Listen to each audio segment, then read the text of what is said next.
Hi, I'm Paul from Apex Mindset, relationship coach, EMDR, NLP, and master hypnotherapist. Let's talk about plate theory. First of all, what is plate theory? Well, it must be something really bad, according to this uh, internet post I caught that was put up in another community. So I'll read it. It was a warning about, these plate theory people. Okay.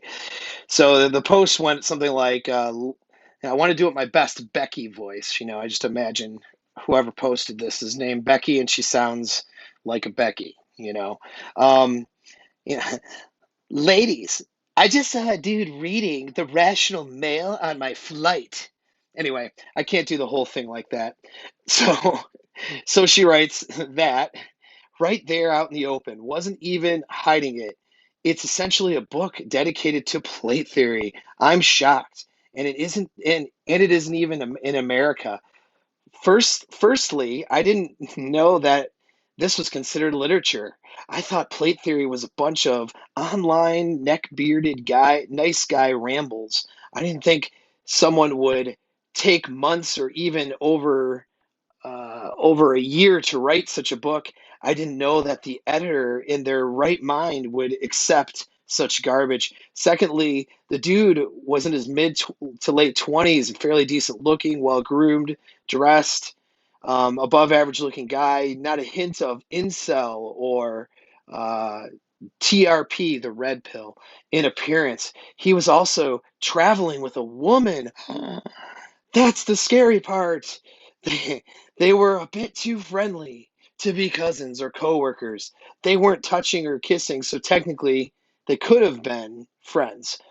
But anyways, back to the appearance. That's what scares me. This type the type of guys reading and believing this shit are walking around us. They're becoming our friends and our lovers. Yes, guys can uh be manipulative, harmful, eccentric, but for some reason it never dawned on me that a relatively attractive man could spend time or money indulging in this crap. How do we interact with someone knowing that there's a possibility that they're reading this book in their free time? Now I'm going to question every guy even more. Yeah, you'll question every guy even more until Chad comes along, and then you're gonna, have some drug sex with him on a one nighter with your girlfriend, on a girls' night out. But anyway, okay, so plate theory and rational male and red pill, all this stuff is so terrible. Terrible, terrible. Oh.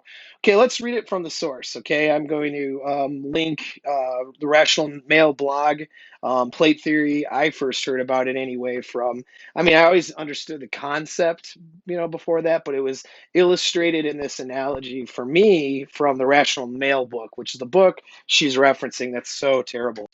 And yeah, so here's from Rollo Tomasi's blog.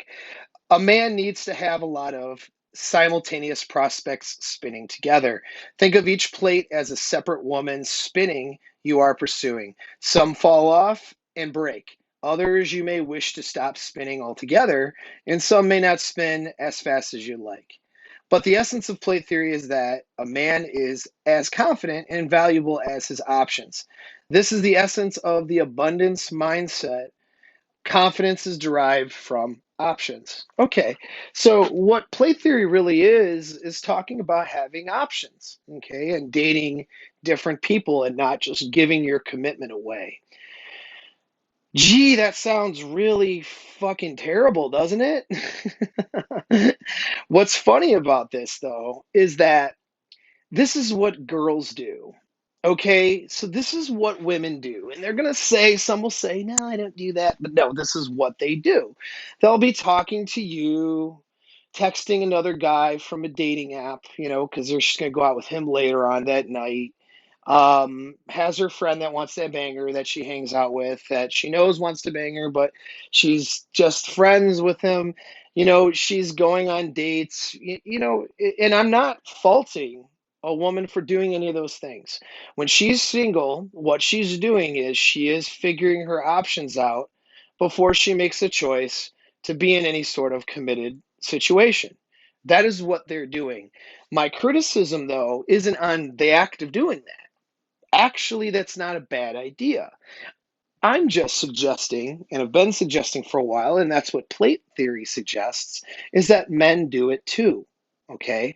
That you don't just see the idea is that a good girl isn't weighing her options, she's selecting one guy and working on it. So, guys, you should just select one girl too and just work on that one girl.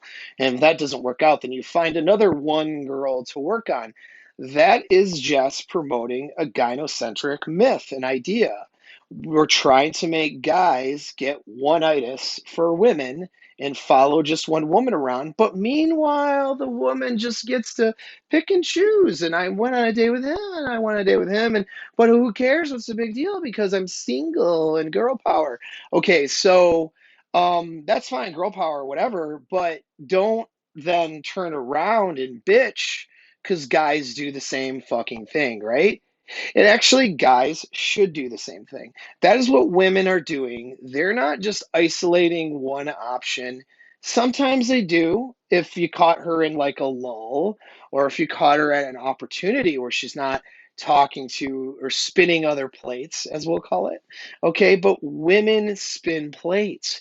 They've been doing it forever, and they need you to believe, as the weak ass male, that they don't do those things. You see, she needs you to believe when you're out paying for that date that she didn't just bang a guy, an hour before you picking her up or last night, or she plans on going on another date tomorrow. You see what I'm saying? She has to promote this illusion that you're the person she's interested in so she can get all the prizes and provisions and possibly your commitment as well. So it's a little bit sinister, don't you think? Not to do plate spinning, that's not what's sinister, but to do it and then expect the other person to not do it, you see? When you make a commitment, then you resolve to not spin plates anymore, all right? The analogy of spinning plates is that, like, again, like you have multiple people you're dating or that are options, and you're kind of spinning them around. Now, people like to twist this and say, well, this is just guys who are players who are banging all these girls. Could be, could be. Of course, these girls are willingly banging them. They usually aren't being lied to. But that being said, though, that's not always the case, though, either. It doesn't mean that you're necessarily having sex with all of these plates, okay? It means that they're options. And that's what being single is about. Being single is about going out and having options. So my problem isn't with plate spinning because women plate spin, and I'm not mad at you girls for doing that. Guys should plate spin, and I'm certainly not going to think that that's the wrong thing to do. In fact, I'm going to tell you if you're single that that is the right thing to do. My problem is in telling guys that they shouldn't do those things and rebuking them for being such bad people for wanting to spin all the, wanting to do plate theory and date multiple people. Meanwhile, though, the girls are doing what? Okay, that's my problem. My problem is the double standard. Okay, so guys don't buy into the double standard. You need to be dating, all right? And women too, you need to be dating. If you're single, it doesn't mean have sex with everybody.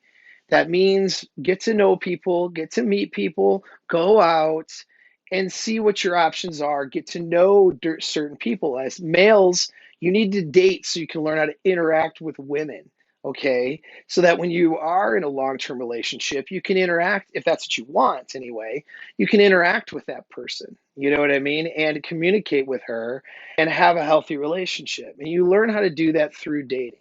You learn about what your options are and what is out there by dating. And I recommend that's what people do when they're single, is that they date and they figure things out. So don't rebuke somebody for reading the Rational Male book or following a theory that is the theory that everybody is naturally doing because it's what you should do. Women are doing what they're supposed to be doing when they're single, which is weighing their options out. And again, that doesn't mean banging everyone. That just means seeing who is the person that you want to actually pursue something more with. Guys, you need to be doing the same thing. Don't buy into this bullshit that there's something wrong with you because you went on a date with, you know, Becky on Thursday and, and Karen on Friday, okay, or whatever. This is not a judgment call. If you're single, then that is what you get to do as a single person, is you get to date multiple people and make decisions for what kind of relationships you want in your life. Okay, so plate theory is not this evil, terrible, bad thing. Apparently, it's going around the internet and being touted as such by, I'm sure, women that want to execute their sexual strategy and want to cut off the male's ability to do so. Well, that's not fair, so that's not what we're going to do. And it's all around that stuff, but you might not know what it is. So here's a video telling you what it is, and I'm linking the blog from the author of the book that was being criticized. It's a great book. I recommend you read it. And yeah, that's what you need to do. You need to be weighing your options out. As a single person, you need to not, especially if you're a guy, okay, you need to be protecting your commitment. You don't just give your commitment away to somebody because she smells nice and you had sex with her one time. Okay, you are weighing your options and you're giving your commitment to the person who earns it. All right, based on their behavior and how they treat you and how well you connect with that person. Okay, so thanks again for tuning in. Slide your thumb across your device and hit the subscribe button. If you need coaching or additional help, message me and share this with a friend. Thanks for tuning in. Talk to you later.